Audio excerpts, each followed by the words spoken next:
जय सियाराम मंडळी, आपल्या करुणा निधान या यूट्यूब चॅनलला सर्वांनी लाईक करा, सबस्क्राईब करा, बेल आयकॉनचं बटन दाबा. धन्यवाद. रामचंद्र भगवान की जय. आज गुढीपाडव्याचा म्हणजे आनंदाचा दिवस आहे. प्रथमतः करुणा निधान या चॅनलच्या माध्यमातून आपल्या सर्वांना गुढीपाडव्याच्या खूप खूप शुभेच्छा.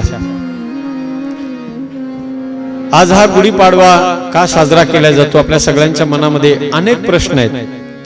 गुढीपाडवा म्हटलं की लोकांच्या मनामध्ये वेगवेगळे पॉझिटिव्ह निगेटिव्ह अनेक प्रकारचे प्रश्न निर्माण होतात.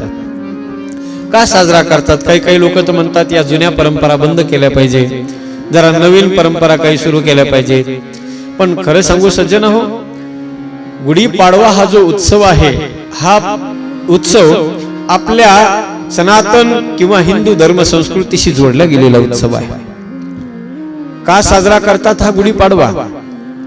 त्याचे अनेक कारण आहेत. बघा, शालिवाहन नावाचा एक राजा श्री क्षेत्र प्रतिष्ठान नगरीमध्ये होऊन गेला. त्या शालिवाहनाने शकांच्या वरती विजय प्राप्त केला होता. अत्यंत विलोभनीय असा तो विजय होता. ज्या दिवशी शालिवाहन राजाने तो विजय प्राप्त केला, म्हणून त्या सगळ्या लोकांच्या जीवनामध्ये आनंद झाला आणि तो आनंद साजरा करण्यासाठी सगळ्या लोकांनी आपल्या आपल्या घराच्या समोर चढा समार्जन करून, तोरण बांधून, गुड्या उभा करून आजचा हा दिवस साजरा केला, गुढीपाडव्याचा दिवस. काही गोड अशा कथा येतात. काही पुराणामध्ये असंही वर्णन आहे की त्या वाली आणि सुग्रीव जे दोघं भाऊ होते, त्यामध्ये वाली हा दुष्ट प्रवृत्तीचा होता. त्या वालीनं सुग्रीवाचं राज्य आपलंसं केलं होतं. आणि एवढंच नाही तर त्या सुग्रीव असणाऱ्या आपल्या सख्या भावाची पत्नी सुद्धा आपलीशी केली होती. आणि त्या वाईट विचाराच्या, कुबुद्धीच्या असणाऱ्या वालीवर सुद्धा माझ्या परमात्मा रामचंद्र परमात्म्याने विजय प्राप्त केला, वालीला सद्गती दिली होती. आणि सगळ्या किष्किंधेतल्या लोकांना सुग्रीवासारखा धर्मात्मा राजा पुन्हा किष्किंधेच्या राजगादीवर बसवला होता. ज्या दिवशी तो सुग्रीव राजगादीवर बसला, तो दिवस होता चैत्र शुद्ध प्रतिपदेचा दिवस. म्हणून त्या लोकांनी सुद्धा तो आनंदाचा दिवस कसा साजरा केला, तर तो गुड्या उभा करून साजरा केला होता. म्हणून ते एक कारण या गुढीपाडव्याच्या दिवशी आनंद साजरा करण्याचं कारण आपल्याला बघायला मिळतं. आणि अत्यंत महत्वाचं आपल्या सर्वांना परिचित असलेलं कारण, 14 वर्षाचा कालखंड पूर्ण करून जे अयोध्यावासी लोक माझ्या परमात्मा रामचंद्राची वाट पाहत होते.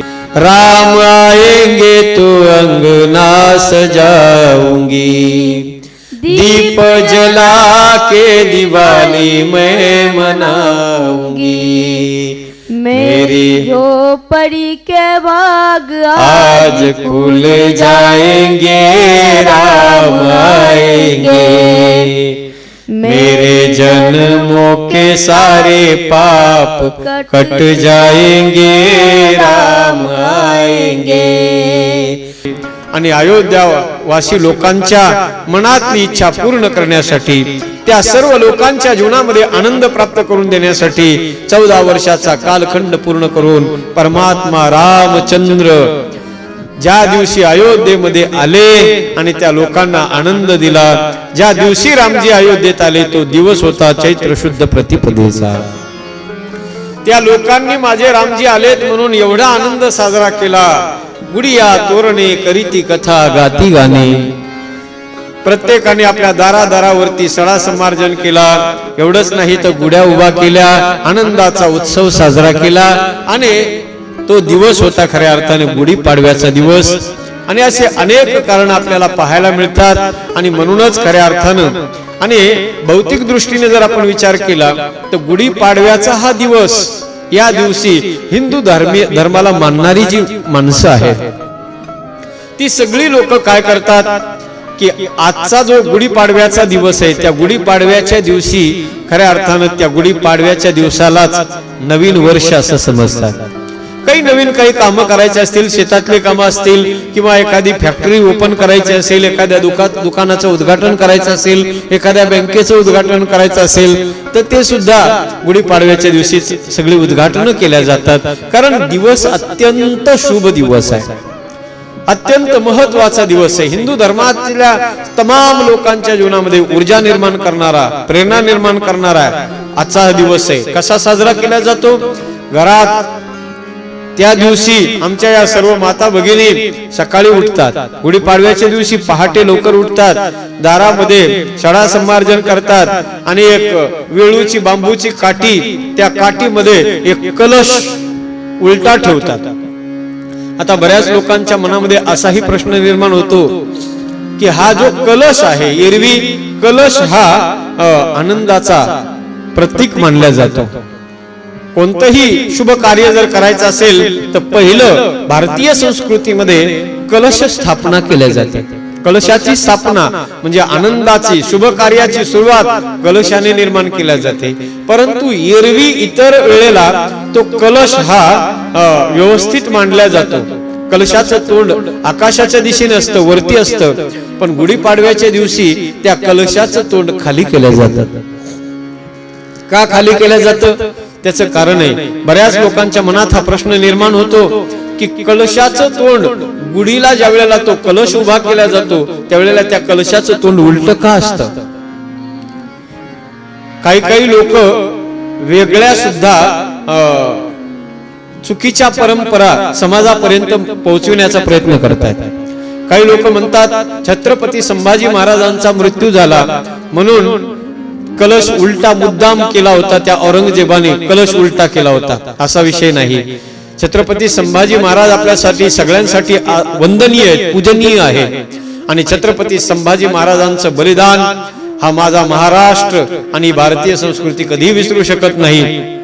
परंतु त्या बलिदानाच्या दिवसाचा आणि आजच्या दिवसाचा काही संबंध नाही. ज्या दिवशी छत्रपती संभाजी महाराजांचा मृत्यू झाला होता तो दिवस चैत्र शुद्ध प्रतिपदेचा दिवस नव्हता, तो अमावस्येचा दिवस होता. म्हणजे अमावस्याच्या दिवशी, कालच्या दिवशी संभाजी महाराजांचा मृत्यू झाला होता. आणि गुढीपाडव्याचा उत्सव हा अनादी कालापासून चालत आलेला आहे. म्हणून या चुकीच्या भ्रमात राहू नका. जो अनादी काळापासून चालत आलेला गुढीपाडव्याचा उत्सव आहे तो अगदी आनंदाने साजरा केला पाहिजे. आणि छत्रपती संभाजी महाराज, मी तर असं म्हणेल, छत्रपती संभाजी महाराजांनी सुद्धा तो गुढीपाडव्याचा उत्सव आणि हिंदू धर्माच्या या संस्कृतीच्या परंपरा अव्याहतपणे चालू राहाव्यात याच्यासाठी माझ्या छत्रपती संभाजी महाराजांनी आपल्या प्राणाचं बलिदान दिलंय.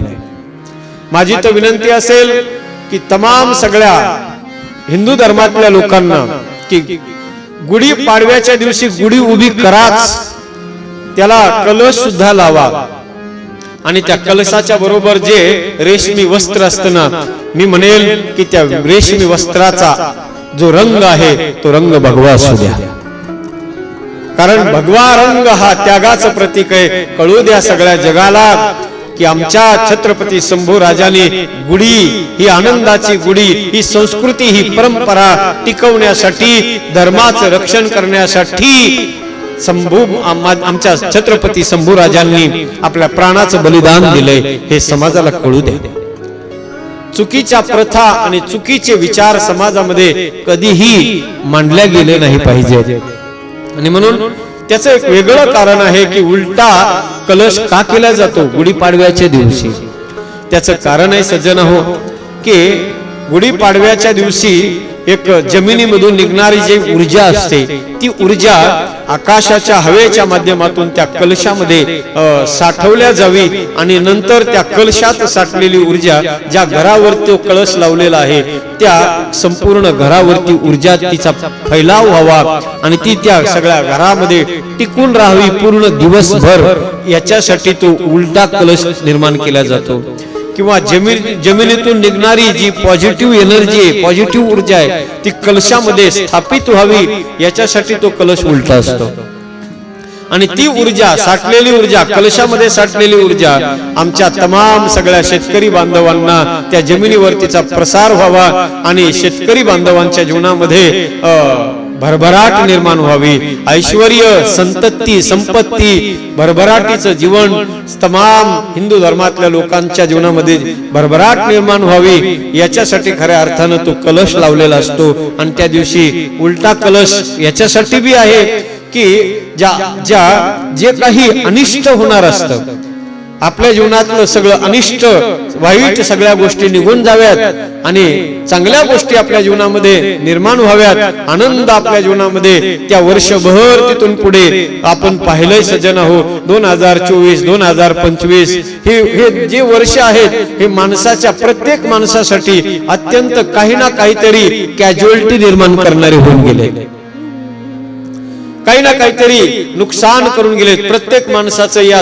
2024 आणि 25 मध्ये नुकसान झालेलं आहे, हे आपल्याला मान्य करावं लागेल. पण आपण सर्वजण भगवान परमात्म्याकडे प्रार्थना करू की 2026 हे जे वर्ष आहे आपल्या सर्वांसाठी अगदी भरभराटीचं जावो, आनंदाचं जावो आणि ज्या वाईट ज्या कडव्या गोष्टी आहेत त्या कडव्या गोष्टी नष्ट होऊन गोड गोष्टी आपल्या जीवनात निर्माण व्हाव्यात. म्हणून तर गुढीच्या बरोबर ज्या वेळेला आपण रेशमी कपडा लावतो ना, त्यावेळेला गुढीच्या बरोबर त्या रेशमी कपड्या बरोबर कडुलिंबाचे ढाळे आणि त्याच्यासोबत गोड अशी साखरेची गाठी सुद्धा बांधल्या जाते. कडुलिंबाची ढाळा कशासाठी बांधला जातो? त्या कडुलिंबाचा ढाळा याच्यासाठी बांधला जातो की मागच्या ज्या काही कडवट घटना आहेत आपल्या जीवनामध्ये घडलेल्या त्या सगळ्या विसरून जायच्या आणि गोड गाठीप्रमाणे आता आपलं जीवन इथून पुढचं हे वर्ष आपल्यासाठी गोडवा निर्माण करणार व्हावं आणि खऱ्या अर्थानं सगळ्यांच्या जीवनामध्ये निर्माण व्हावा गोडवा. आणि त्याच्यासाठी साजरा करा सगळ्यांनी हा पाडवा. कसा साजरा करायचा आहे? गुढी उभा करून साजरा करायचा आहे. आणि असा हा गुढी पाडवा आपल्या सगळ्यांच्या जीवनामध्ये भरभराट निर्माण करो. गुढी पाडव्याच्या निमित्ताने या गोड शुभेच्छा आपल्या सगळ्यांना देतो आणि थांबतो. जय सियाराम, जय सियाराम.